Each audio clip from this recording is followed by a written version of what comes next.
તો બધાને જય માતાજી, જય ભવાની, સ્વાગત છે તમારું આપણા નવા બ્લોગની અંદર। તો આજે આપણે ચાલતા નીકળી પડ્યા છીએ દુકાને જવા માટે, એટલે કેમ કે વરસાદ ફૂલ હતો, એટલે નાના ફૂલ તો માપનો હતો, એટલે કીધું હેઠળ જવા દો, પકડના લીધે આપણે ખોટા પડી જશે, કપડાં પડે છે એના કરતાં ચાલતા નીકળી છીએ। એટલે આપણે ચાલતા ચાલતા નીકળી પડ્યા છીએ, રસ્તામાં પહોંચ્યા છીએ, સોટા ચાલુ છે, આપણી છત્રી છે, તમે જોઈ રહ્યા છો। હવે હું તમને આગળનો નજારો બતાવું, જો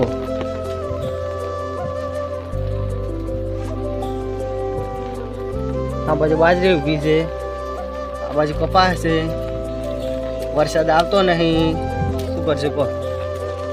વરસાદ ને કે આય હવે તો આય। હવે આપણે ગામમાં જઈને મળીએ, ગામમાંથી પછી ડાયરેક્ટ જઈશું દુકાને, તો ત્યાં જઈને પણ તમને બતાવીશું, તો તમે વિડીયો એન્ડ સુધી।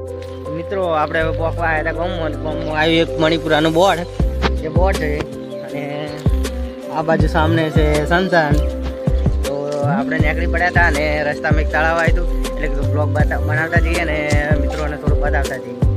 તો મિત્રો આ છે ગોધાનું તળાવ, આ બાજુ બધા ગાય માતા, અને અમારે એક ભાઈ હતા, પરેશભાઈ નામ છે એમનું। જય માતાજી કહો ભાઈ। તો મિત્રો પછી હજી તમને આગળ ઘણું બધું બતાવવાનું છે, તો તમે વિડીયો તો સ્કીપ કરતા જ નહીં।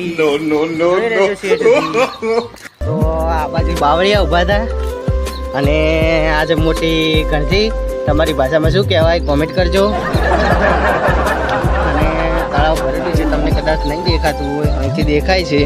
આ છે અમારે વિનુભાઈની, એને ગોઠા કહેવાય અમારી ભાષામાં, પેશને ખવડાવે છે। મિત્રો આપણે ફાઇનલી હવે ગામમાં પહોંચવા જ થયા છીએ, તો તમે વિડીયો જોઈ રાખજો। આ છે પકાભાઈનો તબેલો, તબેલામાં પૂરા ભરેલા છે। તમે પકાભાઈ તો નહીં જ ઓળખતા હોય, તમે ચોથી ઓળખતા હોય, અમે જ ઓળખતા હોય।